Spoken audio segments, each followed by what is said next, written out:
Good morning 11th class बच्चों।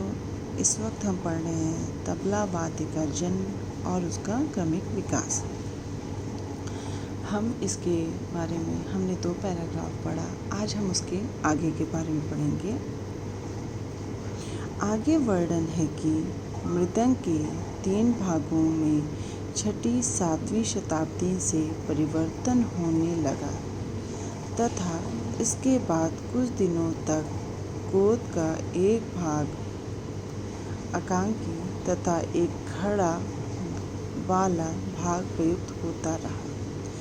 क्रमशः मृदंग का वह ऊर्ध्वमुखी वाद्य भी हट गया और उसका एकांकी भाग ही मृदंग अथवा मर्दल नाम से प्रचलित रहा।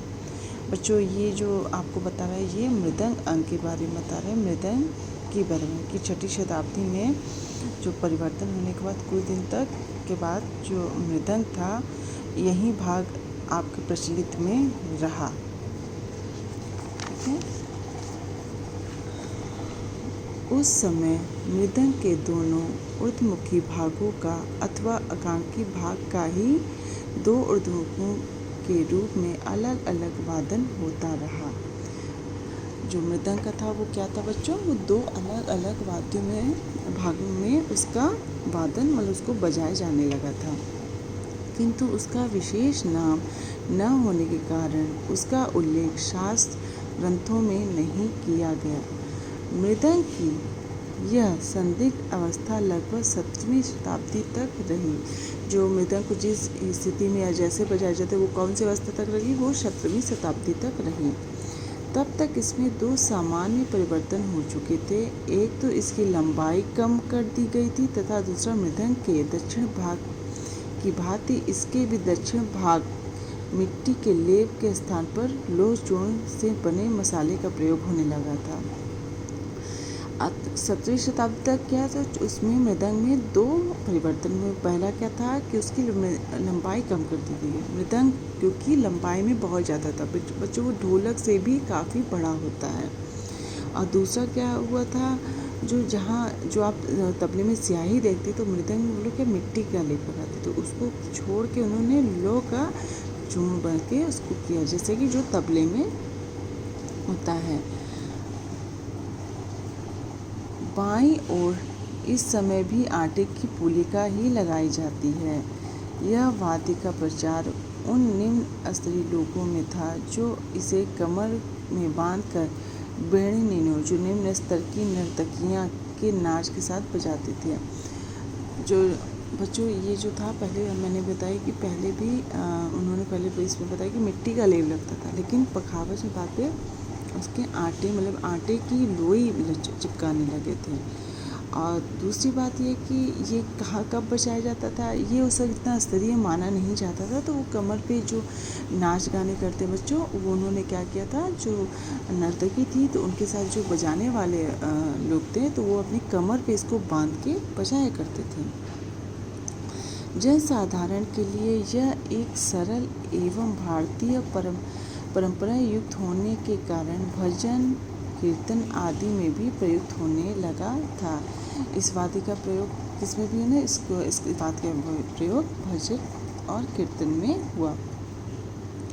चूँकि यह सब यवन काल में हुआ और उस काल के शासक उर्दू भाषा को फारसी अरबी का जामा पहनाने चाहते थे, अतः संभवतः इस नवीन पखावत से काटे गए वाद्य को तबल या तबला कहा, जिसके अर्थ में फारसी शब्द में ऐसे वाद्य के हैं जिसका मुख ऊपर की ओर से और उसका ऊपरी भाग सपाट हो। संभवतः तभी से इस वाद्य के लिए तबला शब्द का प्रचार में है।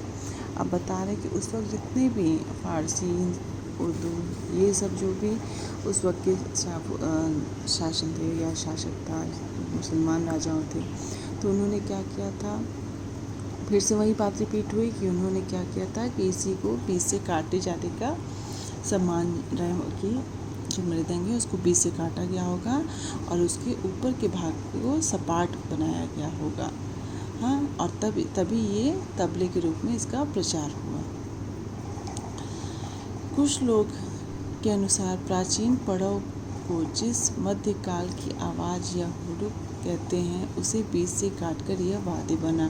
अब कुछ लोग कहते हैं जो प्राचीन काल में हुडुक थे वाद्य था उसे ये काट के बना। आईने अकबरी में आवाज़ के रूप का वर्णन करते हुए कहा गया है कि यह 2 ताल वाद्यों को पीछे से जोड़कर बना है। अब आईने अकबरी में क्या मिला कि ये जो 2 वाद्य है इसको पीछे से जोड़ के इसको बनाया गया है। संभवतः इसी जोड़े कर बनाने की बात को ध्यान में रखते हुए हुडुक के 2 भागों को अलग अलग तबला बनाने की कल्पना की गई हो। संगीतसार को अपने वाद्यों के वर्णन में संगीत रत्नाकर अथवा संगीत परिजात का सहारा लेता है। हुडुक के वर्णन में स्वतंत्र दिखाई पड़ता है। ये आपके हुडुक के वर्णन जो किसमें साफ साफ दिखाई देता है, ये संगीतसार, संगीत रत्नाकर, परिजात, ये सब में यह हुडुक का वर्णन इसमें साफ साफ दिखाई देता है। इस वर्णन में हुडुक्का के रूप में मृदंग का जो रूप माना गया है वह वर्तमान तबला का ही है। अब जो मृदंग का जो रूप माना गया है और हुडुक्का के रूप में जो मृदंग का जो भी रूप माना गया है वो क्या वर्तमान में तबले का है। जैसा कि पहले भी सब करें, तबले का जो आकार है, जो आकृति है वो सेम सब तबले जैसा है, लेकिन बस इस पे विचार हो रहा है कि बहुत लोग कहते हैं इसको बीच से काटा गया है तभी तबला बना, कुछ लोग दूसरे वाद्य से इससे जोड़ते हैं। बच्चों आज हम इसको इतना ही पढ़ेंगे, इसका 3rd पार्ट, 4th पार्ट हम आगे की क्लास में पढ़ेंगे। इसको आप अपनी कॉपी पर उतार के फिर काम करके मुझे दिखाइएगा और नहीं समझ में आएगा तो मुझसे पूछिएगा। Thank you.